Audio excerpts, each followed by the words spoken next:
What's up guys, and welcome to my second mystery unboxing video. So I just got this package in the mail, and contained within this box could very well be my second best eBay gaming deal ever. The first one still being my Dreamcast broadband adapter.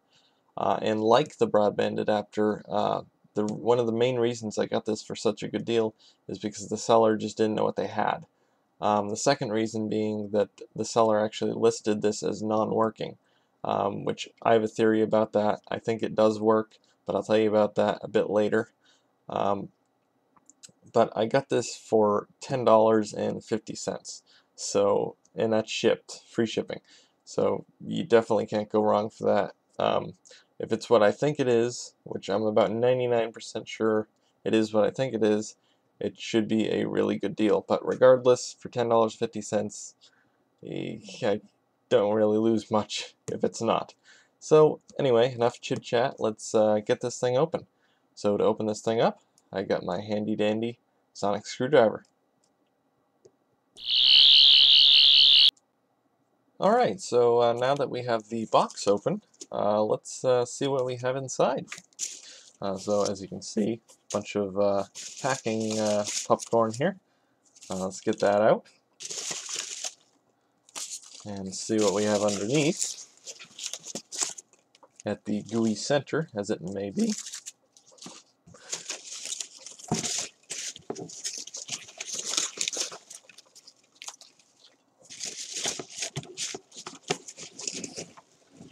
And here we are. So as you can see here, this is indeed a Sega Dreamcast. Now at this point you may be asking yourself, what's so special about this Dreamcast? Looks like your normal, everyday, ordinary Dreamcast. Well, there are a few things that make this Dreamcast special and unique, and one of them is the Choo Choo Rocket stickers. Now, as cool as those may be, that's not really why I bought this Dreamcast. But let me show you the other unique features of this Dreamcast. So let's look underneath the Dreamcast here, and the first thing you'll notice is that this is a Japanese model Dreamcast, ntsc-j. And also this is a model HKT3010, which is the first revision of the Dreamcast in Japan. So this is a very early Dreamcast. And one thing that may be unique about this, but I'm not positive, is that this actually may be one of the Dreamcasts with a heat pipe cooling system in it. I'm not sure exactly what the advantage to that is, or disadvantage. I'm thinking that this actually may keep cooler than the other Dreamcasts that don't have that cooling system, but I'm not sure. I'm not sure really what the benefit or disadvantage of it is. Obviously they removed it in later models, so I don't know why, but yeah, that's might be an interesting thing about this Dreamcast, which it may or may not even have in the first place. But the second unique thing about this Dreamcast, if you look on the back here, is there's no modem, which is kind of interesting. I've seen other Dreamcasts that don't have a modem. Apparently they were released in areas where having internet, I guess, just wasn't very common or wasn't needed. I really don't know. There may be another reason why this isn't, there's no modem on it. Maybe this was a display model. I really don't know. But in its place here is just basically a fake. There's no actual hardware in this. It's just a placeholder. So yeah, it just goes in the slot and, you know, keeps it from having a empty space right there. But none of those features of this Dreamcast are the reason I actually bought it. The main reason I bought it is because of this. Yes, there is a toggle switch on this Dreamcast. Why is there a toggle switch on it, you may ask? Well, I'm pretty sure, about 99% sure I know what it's for, and that is Partly thanks to a video by Adam Korlick that he recently did. He got a package from someone who sent him a free Dreamcast, and that Dreamcast also had a toggle switch. You can take a look at that video here. But the reason for the toggle switch is because, most likely because, someone installed a second BIOS chip into this Dreamcast. Now you may ask, why would they do that? Well, the BIOS chip in the Dreamcast controls what games you can play on it. Say for example, a US Dreamcast is only going to be able to play US games or North American games. A PAL Dreamcast is only going to play PAL region games, and Japanese Dreamcast is only going to play Japanese games. Well, the second BIOS chip that most likely has been installed in here is region free, meaning you can play games from any region, which is really cool. What that BIOS is actually, what I believe it is a modified version of the Katana Dev Kit BIOS, which is the developer's version of the Dreamcast. Well, actually, the pre-release, because obviously the Dreamcast was called the Katana before it was released.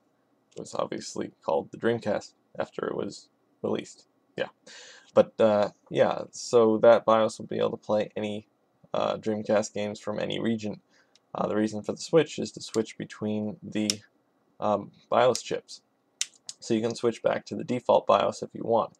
Now you may ask, why would you want to switch back to the regular one when the other one will play any game? Well, that's not entirely true. It won't play any game. It will not play burnt games, from what I hear anyway. So in order to play burnt games, you will need to switch back to the standard stock BIOS.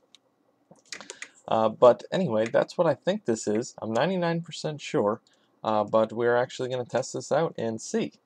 But as I said earlier, the seller actually said this was broken. To be more specific, he said it wouldn't read discs. He said it powered up, but it wouldn't read any discs. But I do have a theory about that, like I said. Since this is a Japanese Dreamcast, and it was being sold in the US, I believe the seller was most likely testing it out with North American games, which obviously wouldn't work unless he had it switched to the region-free BIOS, which is, it's possible that it still doesn't read discs, but if he had it switched to the stock BIOS, it wouldn't have read North American games. So that's my theory anyway. I'm hoping that's correct, but if not, not a huge deal. I can most likely swap out the laser in this with one of my other Dreamcasts, which wouldn't be a big deal. But anyway, let's get on to testing and see if this thing works, if it is what I think it is, and etc., etc. Alright, so as you can see here, I'm all set to test this thing out. I have the Dreamcast hooked up through my VGA box up to my monitor. I have a controller plugged in, and of course the power is plugged in as well. I also have a game from each region, including Shenmue for North America, a PAL game, Headhunter, and a Japanese game, F355 Challenge. So I don't know which side the switch is supposed to be on for stock or modified BIOS, so I'm just going to leave it on the leave it to the right, which is where it was when I got it, in order to test out my theory that the seller tried to test out North American games in it while on the stock BIOS. So if my theory is correct, to the right should be the stock BIOS. So in order to test that out, I'm going to test out the North American game, which is Shenmue. Let's open this up and grab the disc and pop it in here. Close the lid and power it up. So if my theory is correct, it shouldn't read the disc because it's the wrong region. But we'll see. Okay, it's asking for the date and time. Yeah, click out of that. And it is not doing anything apparently. Just says please insert game disc. Alright, so Let's open this thing up, which the disk is actually still spinning, which is kind of strange. So there actually may be something wrong with this, because the disk is supposed to stop when you open the lid. But let's keep going with the test anyway, and go with the Japanese game, which in theory should boot up, but you never know. Power it up.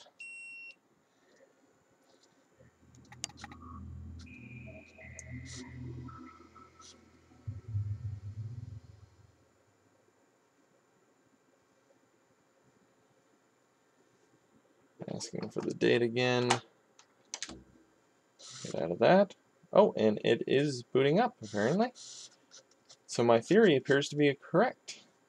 I don't know why the disk didn't stop spinning when I opened the lid here, but it is booting up, which means this is indeed booting up in the stock BIOS, which would only accept Japanese games. It's just a bunch of notifications about the memory card here, or the VMU. I have no actual space on it. Yes, yes. But it does appear to be working, which means the disk drive is fine, because it reads Japanese games perfectly fine.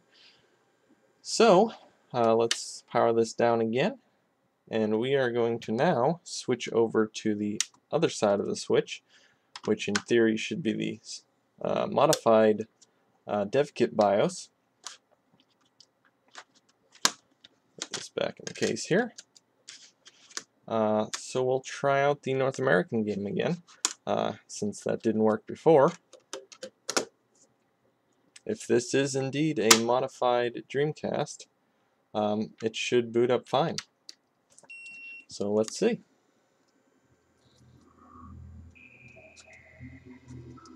It is actually the same boot up screen, which is surprising actually, because I thought it would boot up with the modified, or the DevKit boot up screen, which is actually slightly different. But we'll see. No, it is actually not doing anything.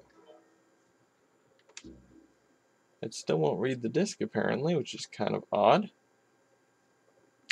But let's, just for kicks, let's try the PAL game. I mean, it is possible that this Dreamcast has been modified to play PAL and Japanese games, although that's kind of unusual, but it is possible, so we're going to test it out and see if that is in fact the case. Let's boot this up.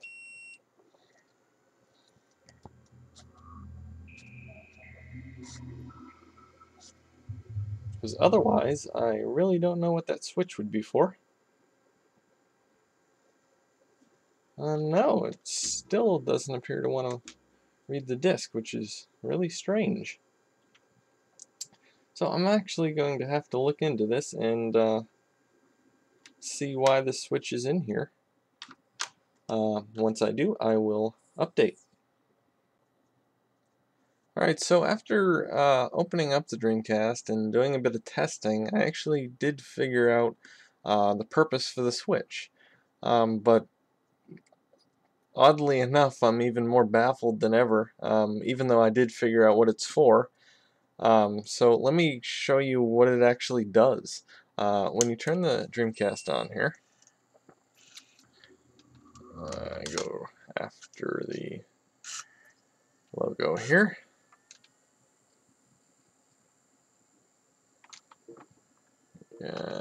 Cancel out of that.